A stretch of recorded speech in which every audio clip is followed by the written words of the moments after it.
Fantasy football is not easy, but I spent the last 3 weeks doing the hard part for you. These are the top 12 wide receivers for fantasy this year. And we're starting with my wide receiver 12, Michael Pittman, who last year in his second year, fellas, finished 22nd in fantasy points per game, despite, this is Carson Wentz, finishing 29th, damn near last. I mean, it was like Zach Wilson and a couple other guys below him in accuracy and 28th in true completion percentage. 30 of Pittman's targets, 30, were deemed uncatchable. And now Pittman gets a quarterback upgrade to Matt Ryan, who, oh yeah, last year in those same exact metric for Carson Wentz, ranked 8th in accuracy, 11th in true completion. I mean, you can keep scrolling. 3rd in deep ball accuracy, 4th when he was under pressure last year. He was fantastic. He's a totally different quarterback in terms of accuracy, efficiency than Carson Wentz. And Indy did not add any major threats to Michael Pittman's workload. If you look at the 5 wide receivers behind Pittman, they have a career 56 NFL receptions. I mean, come on. Paris Campbell's missed over 70% of his games the first year. I actually think he's a value this year, but not a threat to Michael Pittman. Alec Pierce is a rookie. 7th round pick last year, Mike Strack, and these are not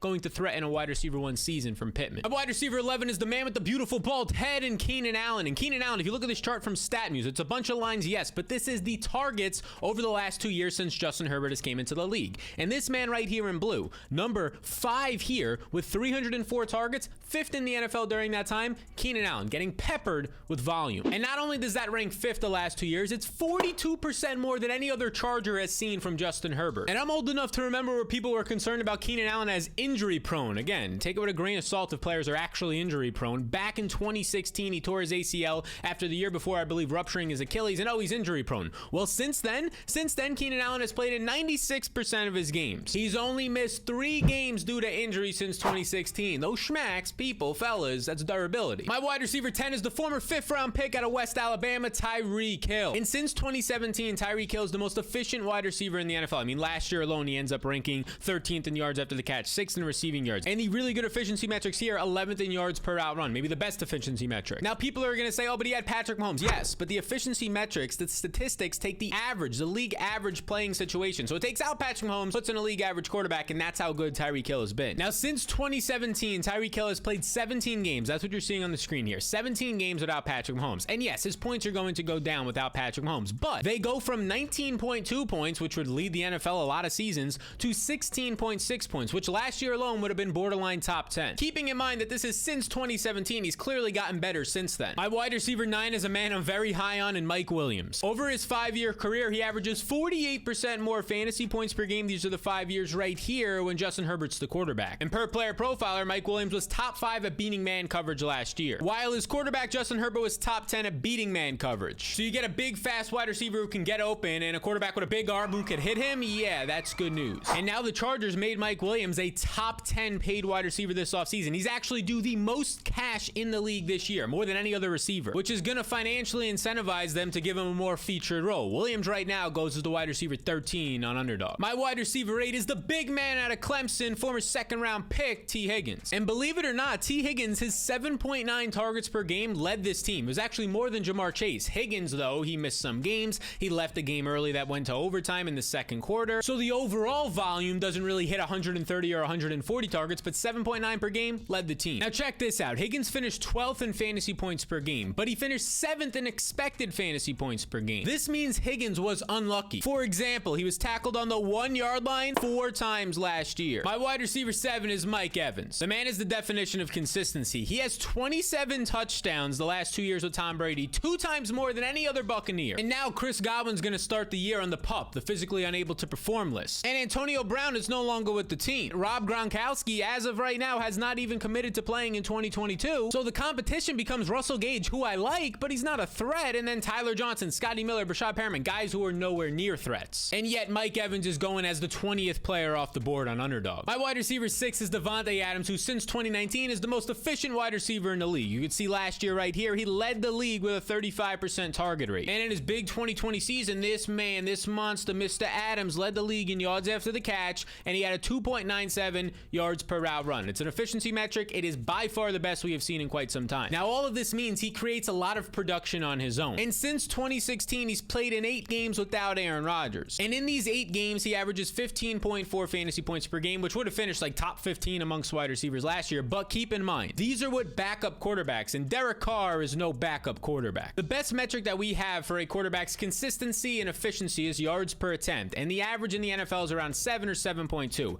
Derek Carr has been been over that number the last 4 years, and he ranks 8th overall since 2019 in quarterback efficiency all the time, going over the average. Not to mention, he ranks 7th in red zone passing attempts during this time. So yeah, Adams' upside is very much intact in Las Vegas. Now, as we get into the top 5, I want to talk about the Dallas Cowboys, and specifically this number right here, 32.1. That is the number of targets that the Dallas Cowboys lost in their offense this offseason, headlined by Amari Cooper. And Michael Gallup is expected to miss the start of the season and potentially can miss half the season this year with injury, which smacks the door wide open for my wide receiver 5, CeeDee Lamb. You know, the man who ranked 12th in wide receiver efficiency, yards per route run, just last year alone, and now has less threatening competition to start 2022. We talked about Michael Gallup. I like Jalen Tolbert. I think he has a lot of upside, but he's a rookie. James Washington, who in Pittsburgh, which all Pittsburgh does is breed wide receivers, could not get it done. Noah Brown, who has 39 career receptions. Simeon Foco, who was a rookie last year, could barely even get off the practice squad. I think you can see what I'm saying here. There's basically no competition for this man, CeeDee Lamb. Now, my wide receiver 4 is the man in Jamar Chase, who had a historic rookie season. You want an efficiency metric? Yeah, he probably ranked top 10 in it. Number 2 in yards per reception, 3 in yards per target, 8 in yards per route run as a rookie, 4th in receiving yards,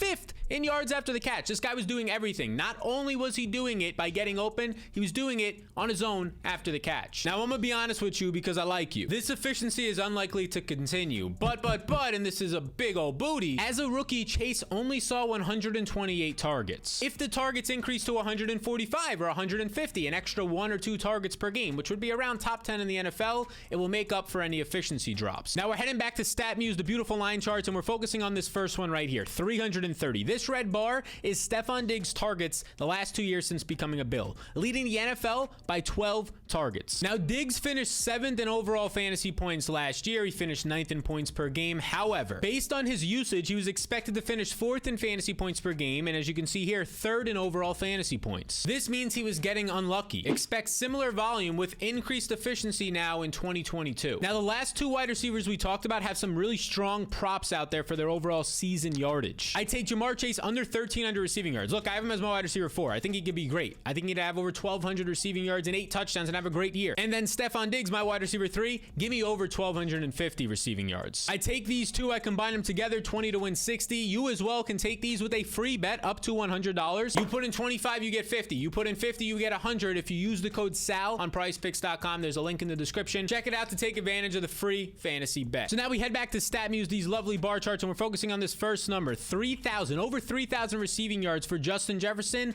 the most of any player in the last 2 years. And oh yeah, by the way, 2 years ago, he was a rookie. And he was a monster at earning targets. A 30% target share, was 3rd in the NFL. Not only did he get targets, he got the targets that mattered. Number 1 in deep targets last year and number 1 in air yards. A lot of downfield targets. Now, he did this last year while competing against Adam Thielen as the wide receiver 2, KJ Osborne as the wide receiver 3, and Amir Smith-Marset, who was a rookie last year, as the wide receiver 4. And now Minnesota is going to be starting the exact same 3 wide receiver sets, which last year resulted in 10 games. These are the game logs for Jefferson. 10 games of 10 plus targets. As you scroll down, it's basically every game. And if it's not a 10 burger, it's a 9 burger. And my wide receiver 1 is none other than Cooper Kupp. But check this out. These are the Rams receiving yards last year. Cooper Kupp led the way with 1,947 yards. Now that is over 1,100 yards, 1,145 to be exact, more than the next closest player on his team. Now fellas, get this. That 1,100 yard gap alone, I'm laughing, last year would have ranked top 10 in the NFL. And this is how utterly dominant he was. He had 855 yards last year after the catch.